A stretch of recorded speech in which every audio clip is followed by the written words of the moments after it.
Welcome to Inspirational Leadership. I'm your host, Kristen Harcourt, and we have another fabulous, fabulous guest. I can't wait to introduce you to Henna Pryor. Is a highly sought after workplace performance expert and an award-winning 2 times TEDx and global keynote speaker, virtual presenter, team facilitator, and professional executive coach. Her clients call her their secret weapon for impossible change, an honor she wears proudly. She does not accept excuses and believes that the very qualities that have led high achievers to their current success are precisely what hold them back from even greater levels of accomplishment and personal fulfillment. She is known for her science-backed approach to improving the performance, habits, and actions of hungry high achievers and her fun, no nonsense, no jargon way to move them from their first level of success to their next one. She's also a lifelong learner. She's been studying human behavior and performance for over 2 decades and loves to bring a fresh energy to business practices and conversations. Her highly anticipated book, Good Awkward, publishes in September and is available for pre-order now. Welcome to the show, Henna.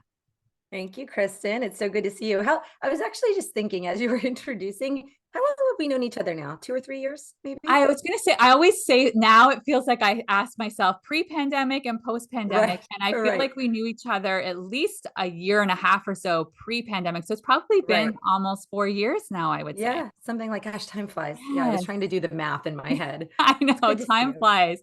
And when we met, I just was immediately just loved everything about Henna because her energy and the beautiful duality of her being somebody who's super ambitious, goal oriented, driven, which I can relate to, but then also has that, which I always describe as that yin and the yang, like that other part that's like, yeah, but there's this fun and playfulness and life. It doesn't have to be so serious. We get to be able to hold on to both of those. So love that about you immediately. So I'm so excited to Yeah, have this conversation today. thank you. I think this is exactly why we connected because we were actually in our little pre-chat. Yeah, I was sharing with Kristen, one of my favorite quotes is, I will always take my work seriously, but never myself seriously. And Kristen, I've seen and observed in our conversations kind of shares the same ethos. So love that we have that in common, my friend. So excited for this. Yes.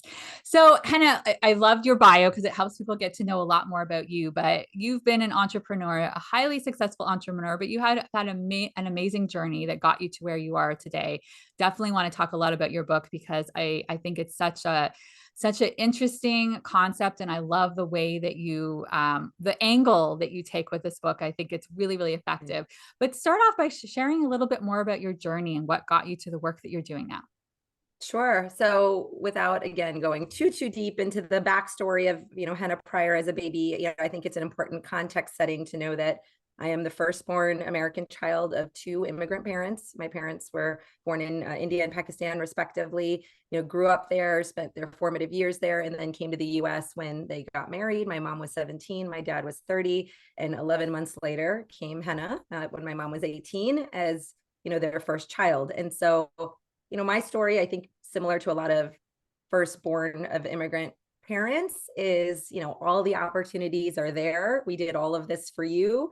So go get them, right? Go grab them by the horns and go. So from a young age, both culturally and just being the first in the US was very encouraged to try things, to achieve, to get good grades, to get into a good school, good college.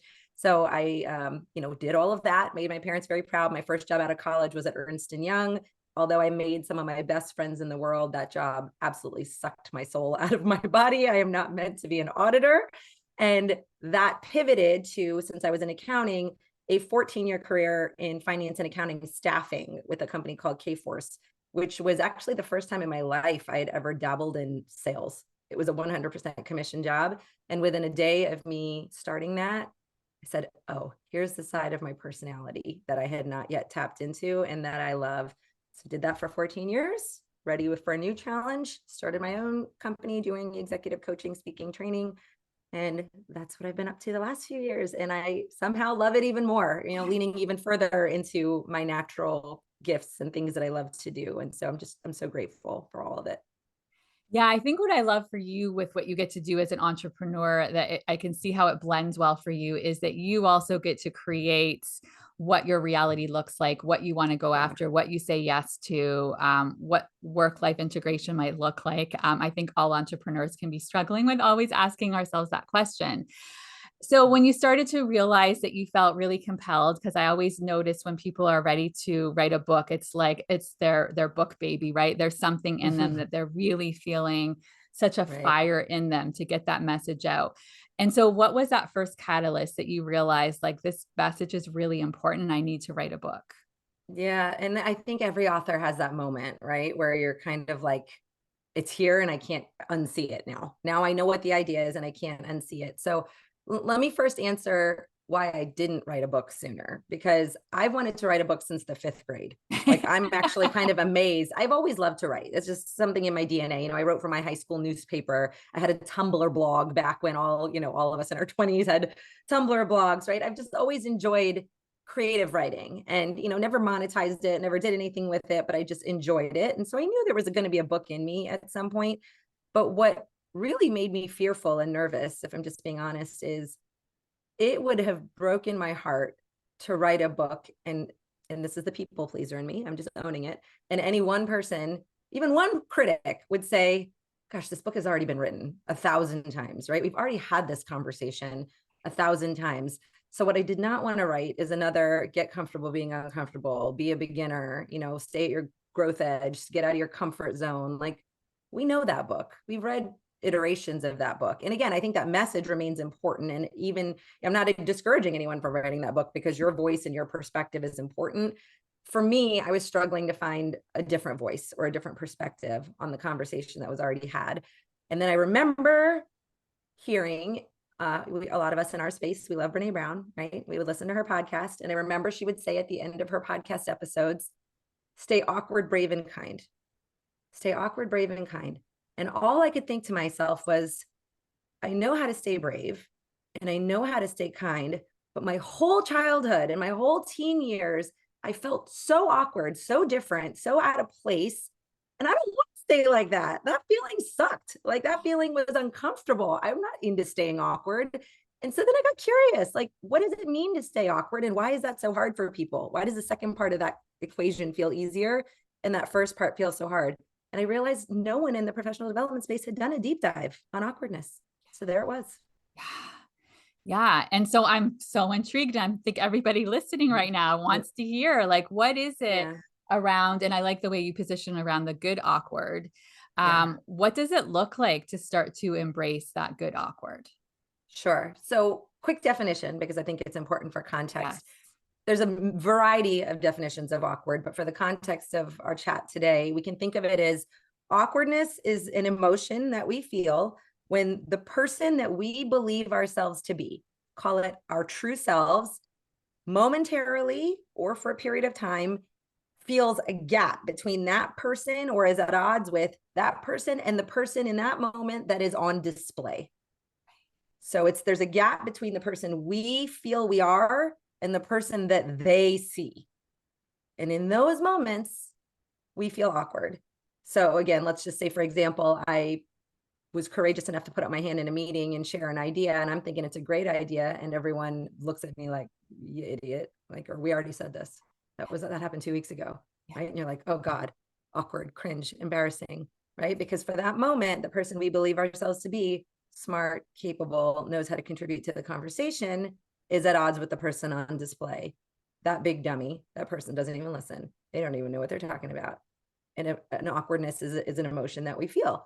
Now, the good awkward, when we talk about good awkward versus bad awkward, the distinction that I'm trying to carve out and create is often we feel awkward and we just immediately think all awkwardness is bad. It's not a comfortable emotion. We need to eliminate it. We need to get rid of it. If we feel it, that's a deficiency. That's a weakness. That means we're not confident enough in what we're doing. Bad awkward is when we feel it and we no longer take risks as a result, right? It paralyzes us. It keeps us stuck. Good awkward is actually not just staying in it, especially when we're seeking it out, right? In life's planned moments. Anytime we're in an inflection point, anytime we're trying to grow, the invitation to awkwardness is going to be higher because you're in uncertainty. You're putting yourself into a situation. It's not just staying in it. Good awkward is actually seeking it out. right? How do Mm. we start to invite that feeling more and more? And so I want people to really just go into that emotion with a whole different lens and a whole different set of tools on how to navigate it when it comes. I love that. And if we are to connect that to what you talk about in terms of what happens when individuals are ambitious and then they're starting to go Mhm. this next level, and what got them there won't get them to where they need to go next, how does that connect to this good awkward piece?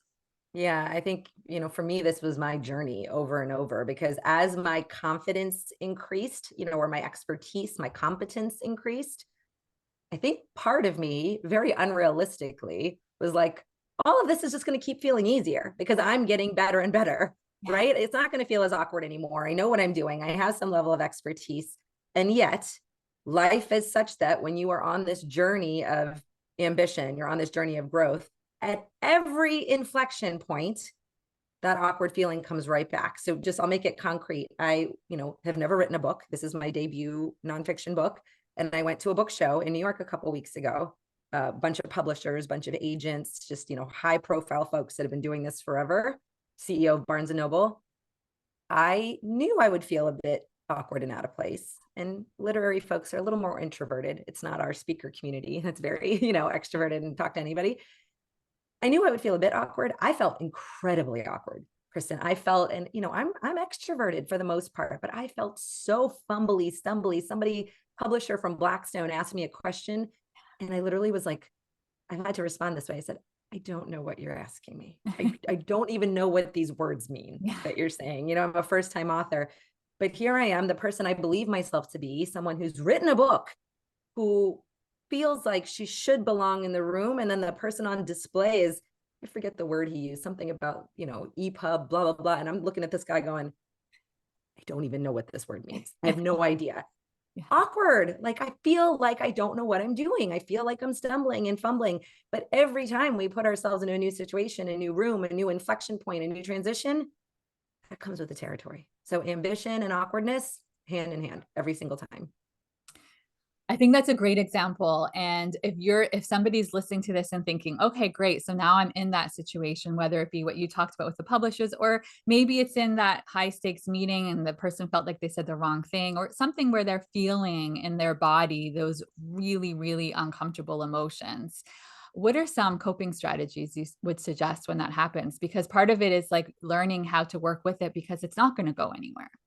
Sure, sure. So before, the book is sort of divided into two parts. Before we go into tools and strategies in the moment, the pre-work that I would love people to consider doing is really understanding and reflecting on what their awkwardness represents, right? So like every emotion, people feel it on a spectrum. And for some people, it's a trait.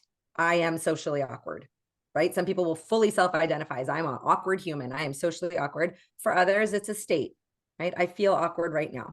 That conversation felt so awkward for me, right? It's a temporary transient thing. So I think the first thing, just to back up a little, is how do you experience awkwardness? If it is something that you latch onto as a trait, it's starting to spend the time reframing it, understanding the role of its life. Where is it coming from? Often it's rooted in deep need for approval, things like that. So step one is front loading some self-reflection and self-awareness work, which I have lots of stuff in the book about how to do that. But if you find yourself in the moment, which is going to happen, right? Awkwardness occurs in life's unplanned moments. Oops, I tripped over my own 2 feet in front of everybody. And it occurs in life's planned moments. I raised my hand to try to say this thing and it didn't go as planned, right? When that happens and it doesn't go as planned, there's a couple of things you can do. But one of my favorite strategies, my number one, is name the darn thing. Mm. Name it, because the avoidance of awkwardness increases awkwardness. So when you can actually say, well, I tried and that was a miss, awkward, right? But hey, I tried, right? I threw that out there. That immediately diffuses the tension. It actually comes across, the statistics and research prove it actually comes across as confident when you can actually name it and diffuse it. And it gives you an opportunity to circle back and sort of put into the room, hey, I tried something. And so there's actually multiple benefits and a lot of, humanization that happens in that moment that is very connective for the person that you misstepped with. So name it is my number one out of the many strategies I share. That's my number one. So anyone who's been listening to the podcast for a while, you would be very familiar with me talking a lot about this because my expertise in emotional intelligence, I talk so much about name it to tame it, right? So Yes, yes, as yes. soon as you start to just even acknowledge like you're in a non-judgmental way and just like, okay, this is what's here right now, it starts to lose a lot of its power and you're inviting it in. And I love what you said there for part two as well, is there's a level of humility, which I really appreciate about you, Henna, and your book as well. I think the more that we can talk through this good awkward, it's also just saying like to be human is to Mm-hmm. do this. And while others might even sometimes appear very confident, I'm sure, Henna, you could speak to this as well. I can, as someone who works with emerging leaders all the way to CEOs in every industry across the board, there are so many times where that person might be showing up very confident in that room, but Yep. inside, they are feeling some of that awkwardness as well. So I think even Yep. just being able to share with others, it creates this shared connection. And Yeah. then we feel less alone because we're all going through this awkwardness in a variety of times in our lives, and it starts to almost take away some of its power that is power over us. It's more around like, oh, let's embrace this. Like I love what you're saying there. Yeah, I want to highlight a couple of things that you said because the research 100% supports this as fact, which is A, confident people feel awkward just as much, if not more, than people who don't describe themselves as confident, because to avoid awkwardness implies avoiding uncertainty, which is never happening. Life is not that way. To avoid awkward situations socially, professionally, implies we have got our crystal ball sitting in front of us and we've eliminated all uncertainty. And I don't know a single confident person that has cracked that code. If they have, they can call me, right? So that's not happening. And the second thing, which I loved about what you said, is there's actually research that says that when a confident person or when a person expresses awkward discomfort, it actually comes across as even more confident because their lack of perfection puts other people at ease. They're even more likable and they appear even more confident because their lack of perfection puts other people at ease. So I know, and I've heard you talk about this on previous episodes, that, authenticity is the big buzzword right now. Authenticity at work, so important, so important. And yet I talk to leaders, and I feel like you must as well, that say, I want to be more authentic at work. Yeah, sign me up. I want to be that way. But I really see awkwardness as one of the unexplored obstacles to accessing that authenticity. So if we don't understand where it's coming from and how to handle it, then getting a grasp on authenticity will always feel like the target's moving further and further away. So we've kind of got to back up a little and do that work first. Yeah, I think it's really valuable what you're saying there because that's around putting on band-aids without getting at the root, right? And the root Right. is really understanding. And I think for each of us, there can be different family of origins, what we've experienced outside in the world, culturally, a multitude of things that have Yeah. caused us to shy away from being in those awkward moments and not allowing us to do that. And I think there can be a lot of mindset work. And I talk a lot about also really getting into your body and noticing what it looks like to have self-trust and be like, it's okay. Because our body, Yeah. also our nervous system is having that normal response. It's saying like, safety, safety, safety, like you might die. Like if you stay in this awkward, right? When we're feeling Right. embarrassed or shame or all of that in that moment, it feels like, right? Your body feels like, oh, warning signals, like you might die. So get Yeah. yourself out of this situation right now. Yeah, that's exactly right. And our physiology is actually so interesting as it relates to awkwardness, because kind of an extension to what you said, there is actually proof that our brains feel physical pain and social pain in the same spot, to the point where if I fell and hurt myself, that hurts, that pain is in my physical brain. Kristen, if we were together and you fell publicly and embarrassed yourself, for those that are even, there's actually a relationship I explore in the book between empathy and awkwardness. For those that are highly empathetic, I would feel that social pain as though I'm the one who tripped and fell in the same part of my brain. And so an interesting exploration, all of this is, yes, that physical biology, that protection is there. But sometimes when we struggle to manage our own awkwardness, something that people find really interesting in the book is that those of us who are highly empathetic are actually even more prone to struggling, because we see it and feel it so viscerally in our body when others do it.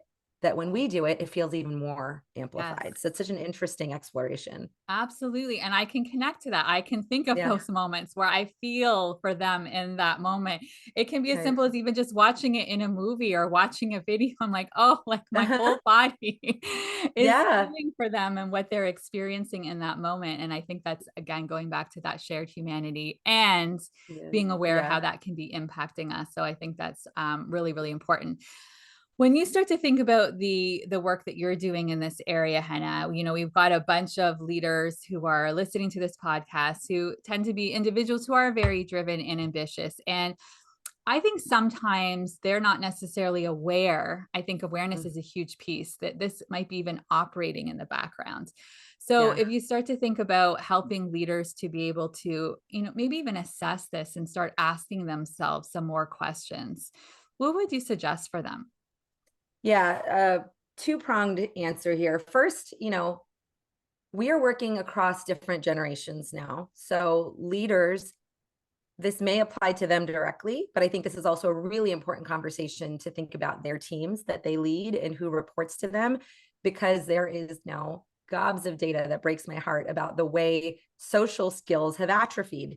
As of our conversation, there's a meme floating around about how doorbell companies are probably going to go out of business because everyone just texts here, right? I'm here, because they're so terrified Yeah. to ring the doorbell and have to deal with someone who isn't their friend, Yeah. right? Social skills have atrophied. And what was interesting, the studies that came out of the pandemic, is it used to be that awkwardness was just attributed to folks who were introverted, right? It almost seemed like that was the relationship. But all of us extroverts, or those who identify as such, remember those first couple of in-person meetings after the pandemic, and we were all like, oh my God, I forgot how to people, right? I forgot how to be in this situation. And so first things first is social skills can and will atrophy. So this is especially important for leaders who are working in hybrid environments or remote environments, understanding that the less connected you are in the more traditional ways, the less easy it is for people on their team or themselves to sometimes bring forth that awkward conversation, because our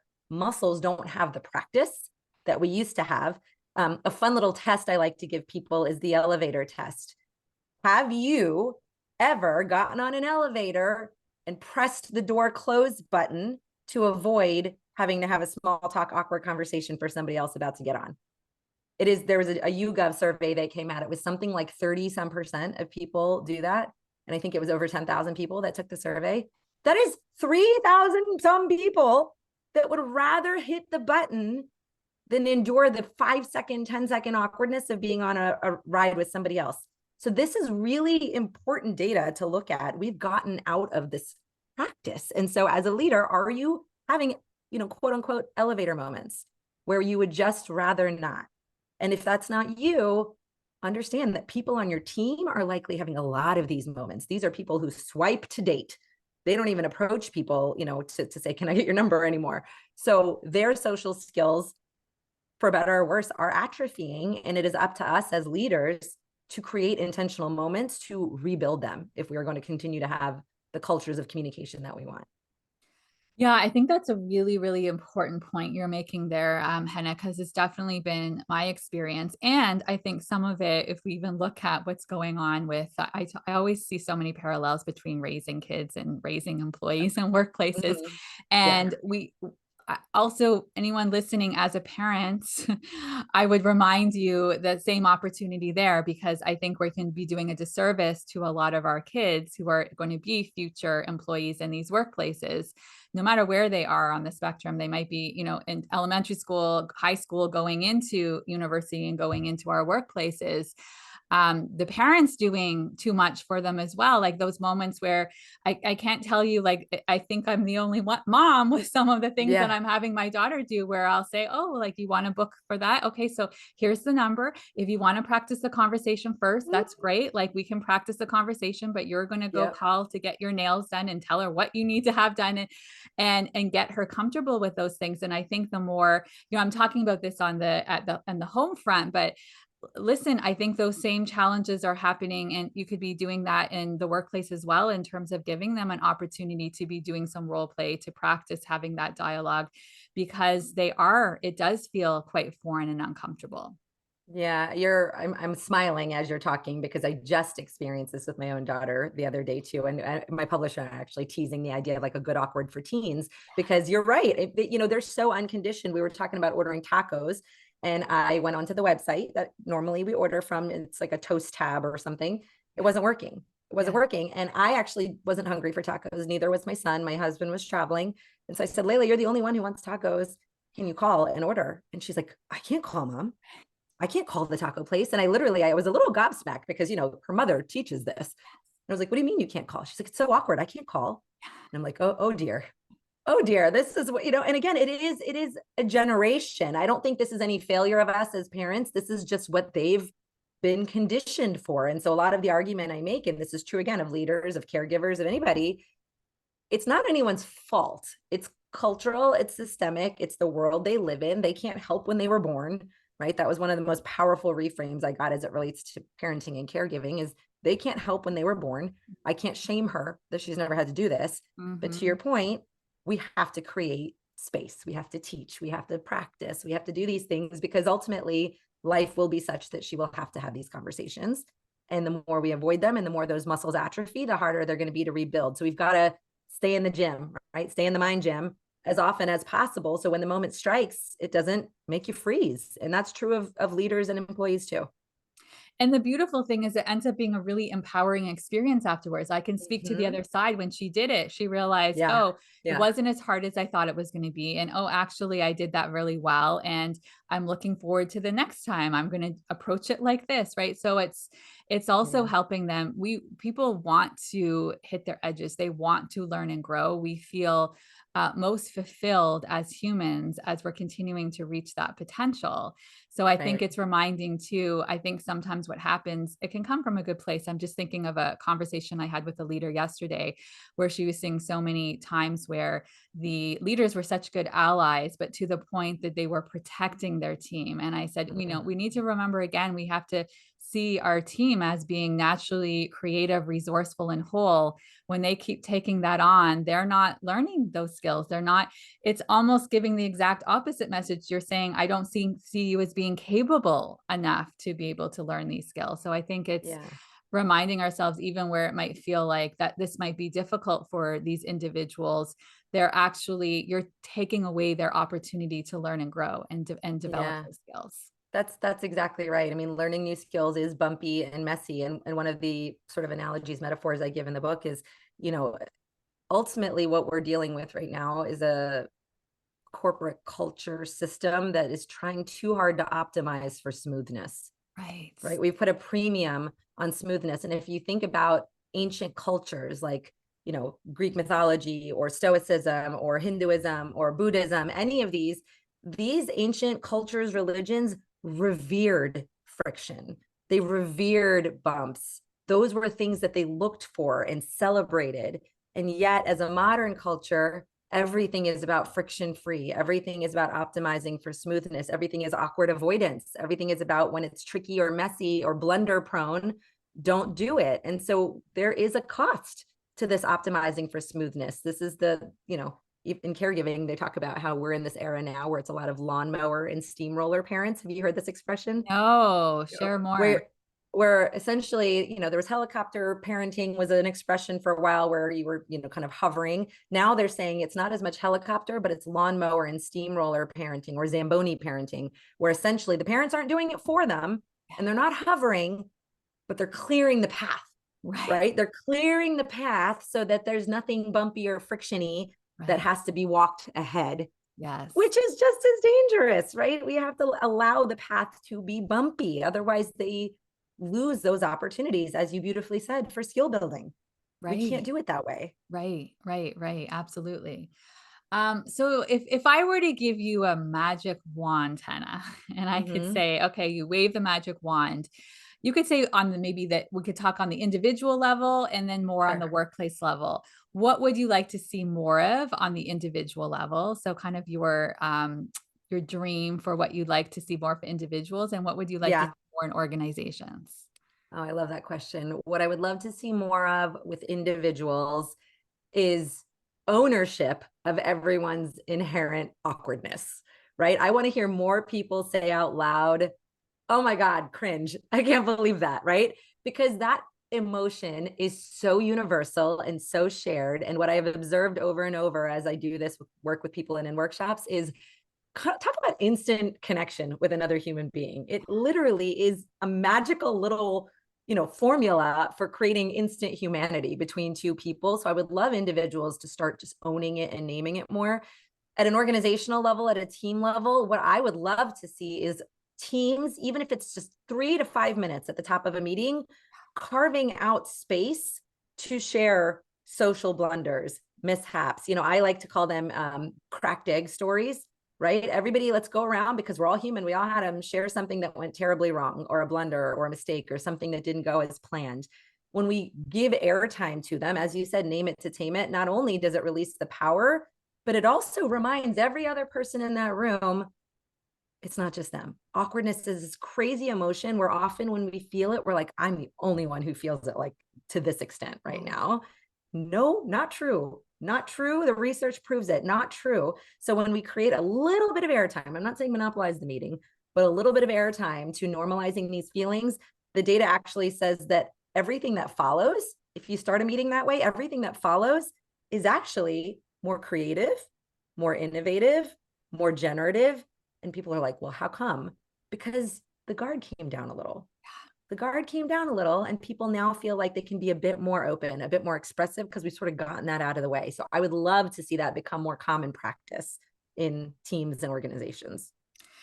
Yeah, I think that is really, really important. I think what you do to set that up, and also what it's creating is deeper connections. When we start to think about organizations and them running more effectively, it's so much built that I always talk about trust being the foundation. And we Yeah. trust others more when we get to see that person and who they are in all parts of them, perfectly imperfect. And I Yeah. think people have learned so often around that vulnerability piece that it's seen weak to be able to let that guard down. And we all know, and we have all the science, Brené's given us a ton around this, Yeah. around how actually it's the opposite. It might feel counterintuitive, but it does the opposite. It creates deeper connections when we allow ourselves to be seen in that way. Yes, exactly right. And I love that you pointed to the word. Often a question I get asked around this is, is there distinction between awkwardness and vulnerability?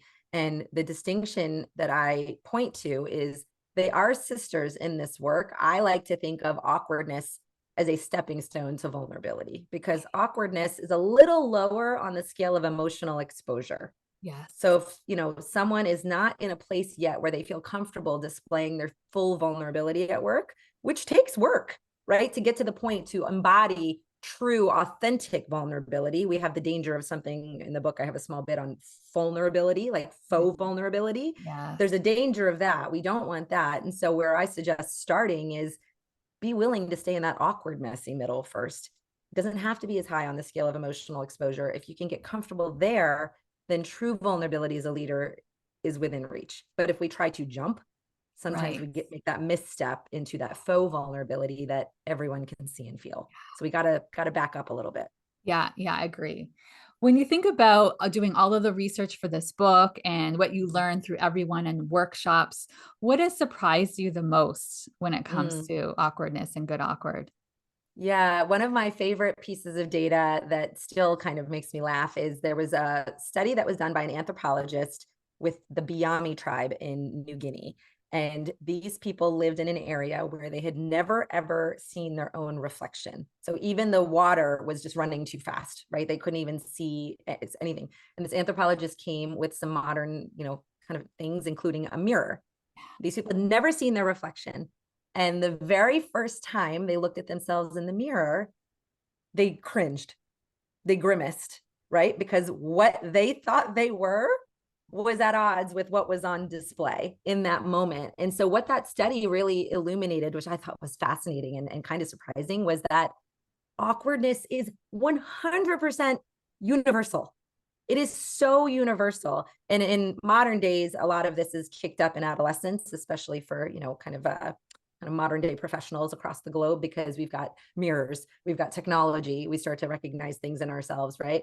But to me, that was the most fascinating piece of data, that even adults who had never seen it can experience that same emotion for the first time at a different point in life, because they had access to it, but it is not avoidable. It is universal across any human being. Wow, that is fascinating. I can imagine because you just have this, it's kind of, it feels the same thing at times. I still feel like that same 18-year-old and I'm Yeah, like, oh, but I'm not. I'm not 18 anymore, right. but I feel like it because it's the same soul Yeah, and spirit that's always been there.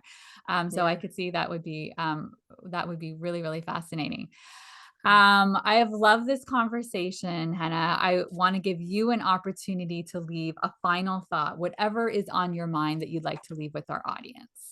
Oh, I would love to leave your audience with my favorite mantra around this work, which is when you are at a point where you're thinking, do I do it? Do I not?